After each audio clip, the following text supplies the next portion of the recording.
The final round of the 2019 VW Racing Cup sees a head-to-head winner-takes-all battle between Owen Walton and Mark Wakefield. This is the last race. There are 2 points in it. Whoever finishes highest up the order, within reason between the two of them, will be crowned the 2019 champion. But with 46 points still available, Martin Depper, who starts third on the grid, is mathematically still in contention as well. Owen Walton has been drawn on pole position from the reversed grid. Away they go, but he's slow away, and Depper immediately finds the gap between the front row men and will, I think, take the lead into Redgate corner, but Walton is fighting back up the inside line, and Josh Coggan makes it 4 abreast into the first corner with 2 of the championship rivals involved as well. They come out in first and second places, with Walton just about a nose ahead of Martin Depper coming out of the first corner. Keep an eye to Mark Wakefield as well. He is a lot further down the order. Our race 1 winner is carrying 60 kilos of success ballast, but he is the man that really needs to try and get some points on Walton, and off goes Rob Allam into the gravel at the old hairpin. Can he dig his way out? I think he just about will do. For the second race in a row, though, we have a golf off at the Crane Occurs on lap 1. It's still side by side for the race lead look, and Depper goes through, but Depper is a little bit further back in the championship hunt. He's 16 points off the championship lead, so he needs some bad luck to befall Owen Walton for him to take the title. I'm noticing as well that Mark Wakefield is right at the back of the field. He's third from last at the moment, so he either started from the back or the pit lane, or something strange happened. He was supposed to be 6th, but I think he was late to the grid and had to start from the pit lane. So that's real drama for Mark Wakefield then. The man who won the first race got to within 2 points of the championship leader, Owen Walton. But there you can see him coming towards us then, car number 18.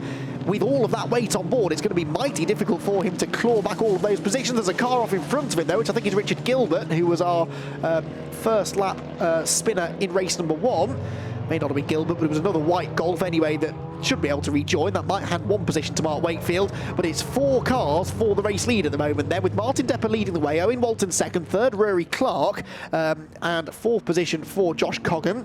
Clark very nearly stole the victory away from Mark Wakefield in the previous race. He got up the inside of him at the last corner as Mark made a mistake, but Mark fended him off to the flag, and Rory was denied a race victory, but he'd very much like to get another one now. The trouble is the 2 drivers he has to overtake are both embroiled in this championship fight. If Martin Depper were to win the race, he'd get 44 points. Oh, and pulling off the road there, I think, is... Now, who is that? I can't quite see the number on that car. Whoever it is there, it might be Jack Depper, possibly, that's unfortunately, again, failed to make it round the opening lap. But yes, Depper then looking for the race victory. If he wins without fastest lap, it's 44 points. So that is a good points haul, but he'd need Walton well off the podium. At the moment, though, that looks like it's a possibility, because Rory Clark and Josh Coggan are really applying the pressure now to Owen Walton as they turn through McLean's, but the safety car is scrambled. That will be because we have this stricken car on the run up to the final turn. And so Owen Walton actually gets a bit of a chance to breathe now, as he was starting to come under all sorts of pressure there from the cars behind. So to finish my point then, we've got Martin Depper in the lead. If he wins the race and does not set the fastest lap, he gets 44 points. That'll put him on to 472 for Martin Depper. That means that Owen Walton needs to score 29 points to retain the championship, which means that he would have to be in the top 7, essentially. If he's in the top 7 and Depper wins, then Owen Walton is guaranteed, regardless. That's before we then start worrying too much about what's going on with Mark Wakefield. That's Simon Walton, by the way, Owen's dad, who's starting to lose a little bit of ground, and it's the 22 car then that stops. That's Mark Steele, unfortunately.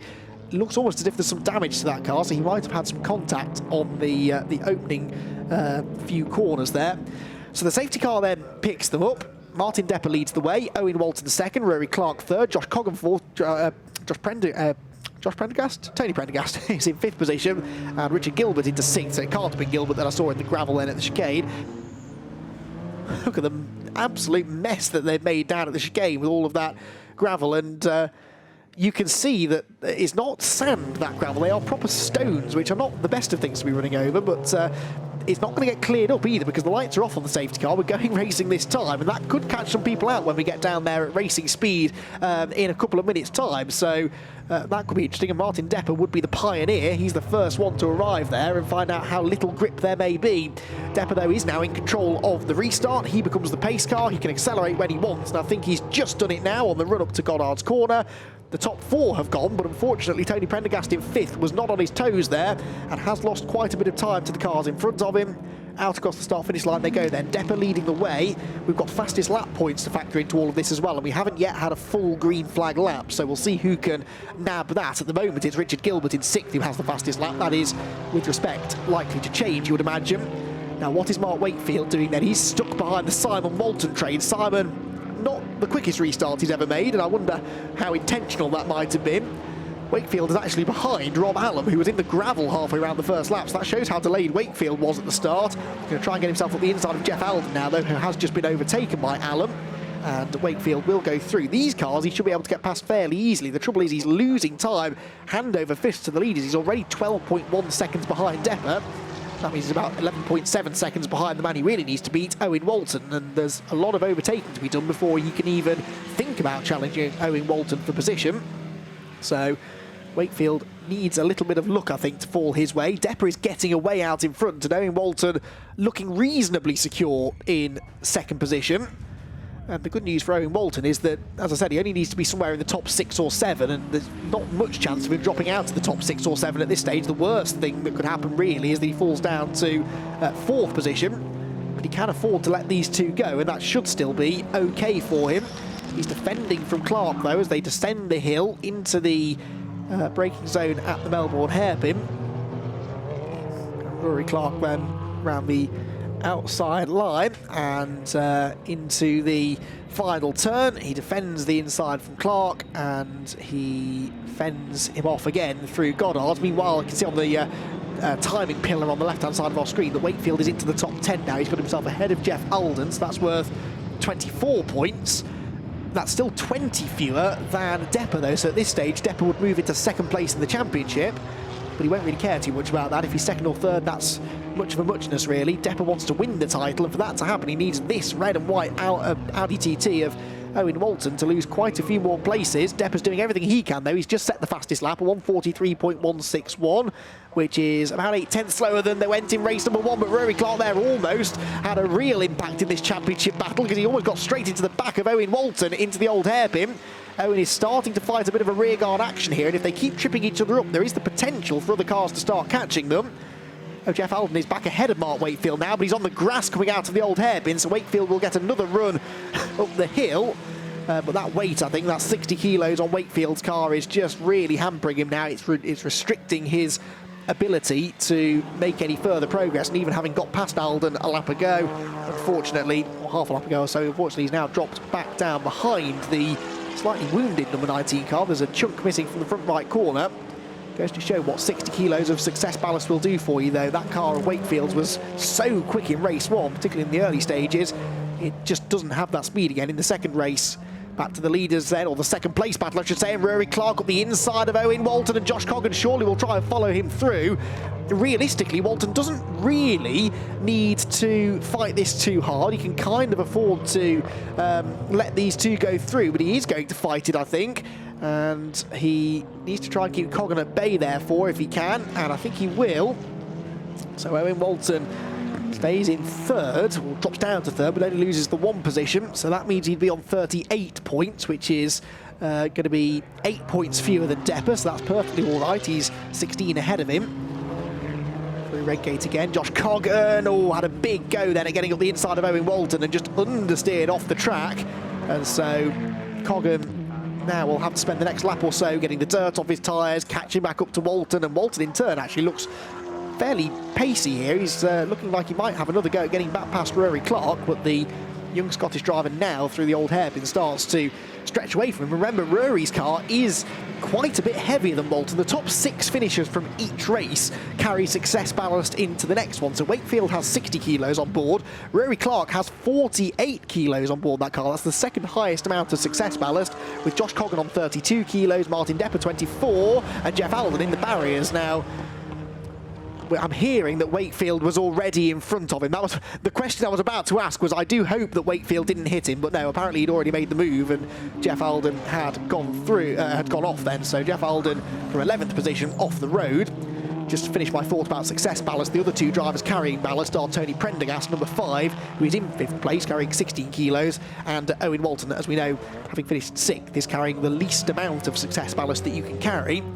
But with 8 kilos on board, that means that he's still 24 kilos lighter than Coggan behind him, and even he's 40 kilos lighter than Rory Clark, but Clark did seem quicker than him, and is now starting to pull away. So we believe we've got some footage of what happened to Jeff Alden down at the old hairpin, which we'll bring you momentarily. There's Wakefield, though.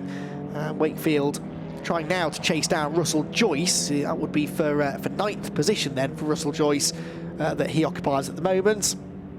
They head onto the pit straight. This is what happened there. So yes, Wakefield is already in front. Alden trying to come back at him, gets too much curve through the old hairpin, and rather than overcorrecting, he spins off to the right and bang into the barriers. Quite a big shunt, and he's not the first driver to have gone off there at that part of the circuit today, particularly in front-wheel drive cars. It seems like it's very easy to lose the rear through the old hairpin, which we know to be true because we've seen many an accident down there over the years. So here comes Josh Coggan then, continuing to threaten Owen Walton's 3rd place. Look at the way that Rory Clark has got away from these 2 now. Is Tony Prendergast catching them, though? That's the question. Well, on the previous lap, the answer is no. He was 7/10 slower than Owen Walton, but Owen might be about to lose 3rd place now to Josh Coggan, who's up the inside into Coppice Corner, and Owen Walton will hang tough around the outside. We know that the Audi's a bit quicker in a straight line, but Coggan's made the move stick anyway, and I think Walton's realised that, yes, it would have been nice to hang on to a podium place, but he doesn't need a podium place to take home the title. So Coggan in 3rd.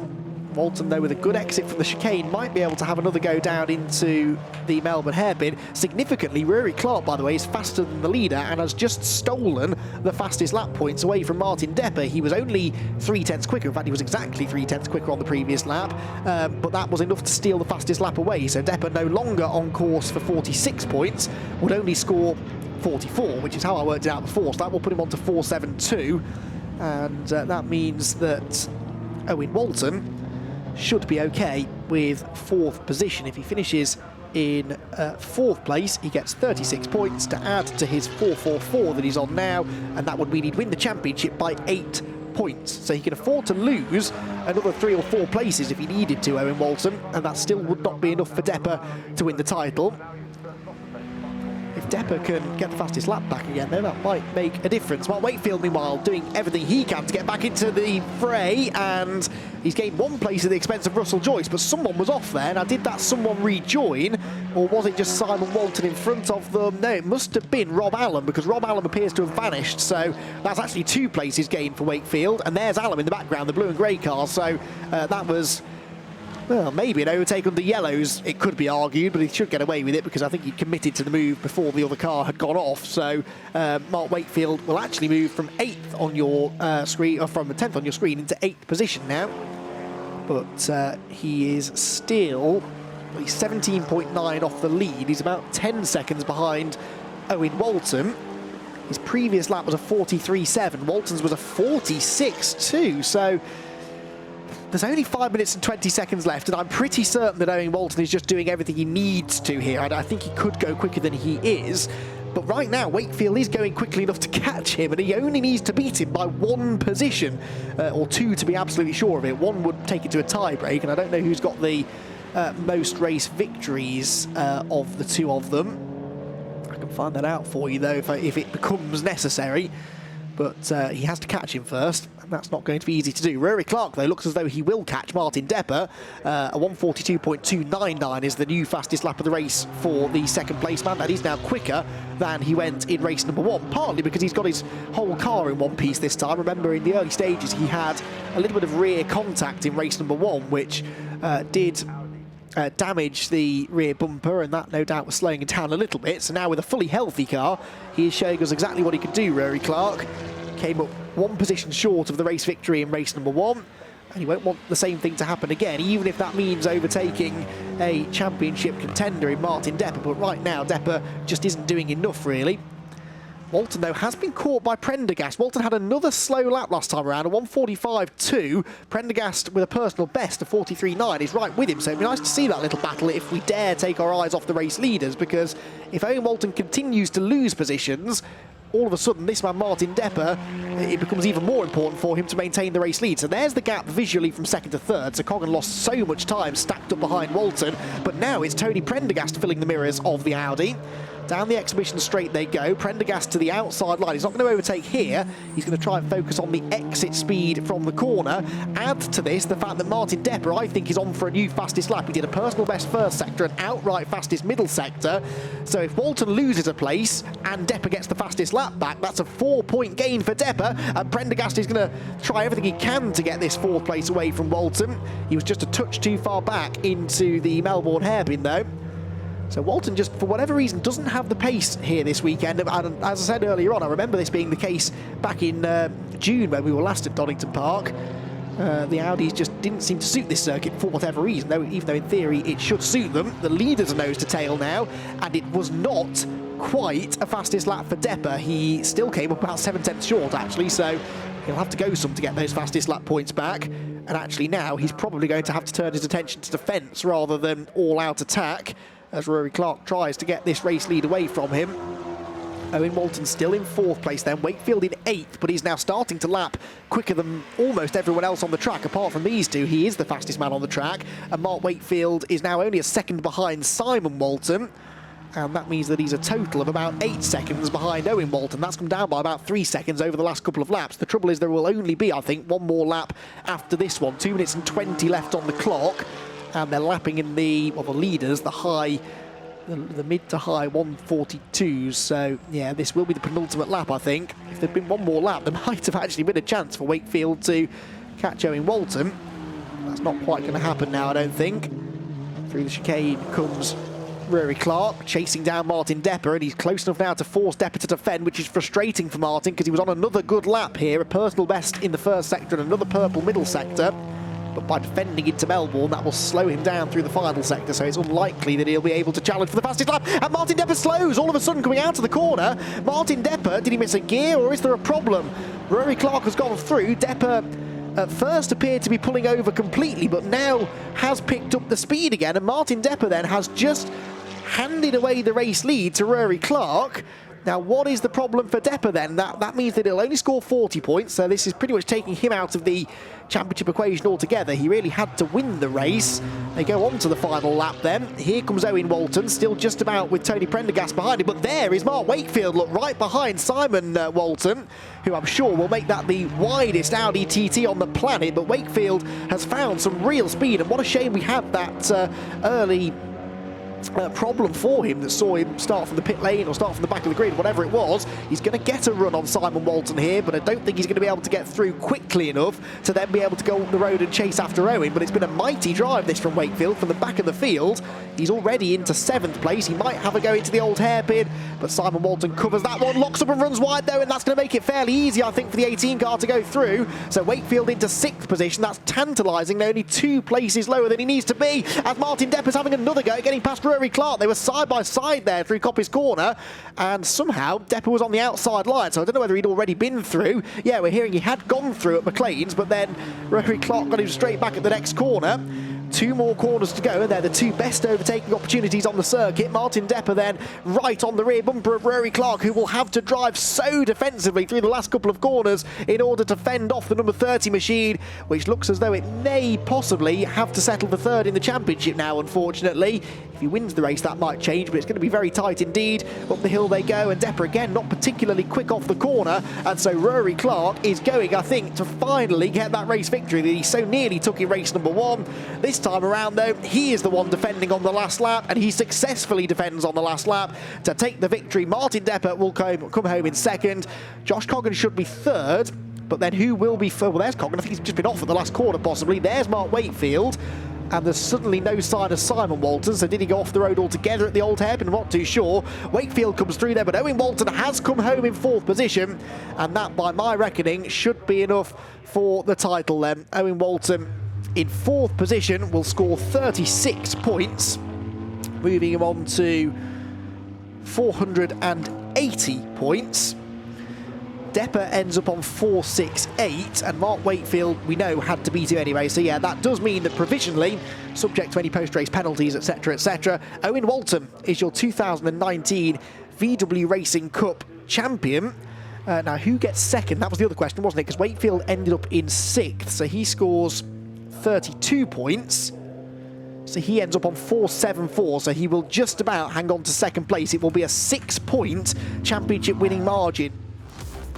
So confirmation then of those race results, and it is Rory Clark, excuse me, that takes the race victory. Martin Depper, in the end, has to settle for 2nd position, and Josh Coggan in 3rd. Owen Walton is 4th, with Tony Prendergast 5th, and Mark Wakefield rounding out the top 6. What a drive that was from the back of the grid. In the end, only about 5 seconds behind his big rival. Simon Walton was 7th, Richard Gilbert was 8th, with Russell Joyce and Rob Allen in the back of the top 10. Then it was Jeff Clark in 11th position.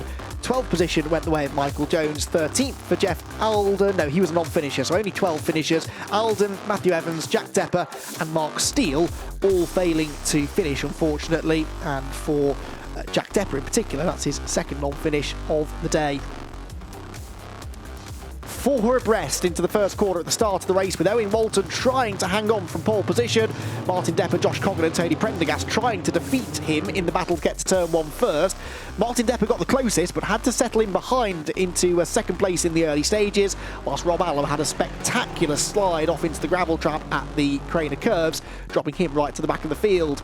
Mark Steele sadly pulled off the road at the end of the opening lap, so the safety car was scrambled, after which Martin Depper tried to make good his escape, and he was able to do so for a while as Owen Walton tried to fend off Rory Clark and Josh Coggan. Clark eventually found a way through down at the Melbourne hairpin and then set off after the race leader Martin Depper.